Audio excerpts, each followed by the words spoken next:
The architectural community really sort of accepted and tolerated our limitations, but over time, they started to demand innovation, and that's where we saw product proliferation on our end, and we really do owe a debt of gratitude to the architectural community to push us to constantly improve, better ourselves. So you see things like butt glazing. We can put two pieces of glass together and eliminate an intermediate vertical member. Sun control devices, which may not seem like a big deal to the non-rated fenestration world, but it is a big deal in fire-resistive barriers. We developed an outrigger that's incorporated into our system that allowed a sunshade to be supported from our system.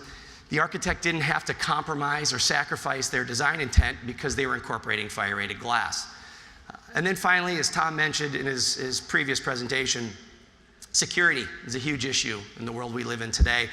And most of our systems now are what we would consider multifunctional, meaning they're fire rated first, but then we can incorporate elements of security, whether it's bullet, blast, hurricane impact. Sometimes it's all three, unfortunately, depending on where you live and where it is, where the building's located. So, as I always advise designers, contractors, glazers, anything you can do to the non-rated fenestration products, you can do to fire rated.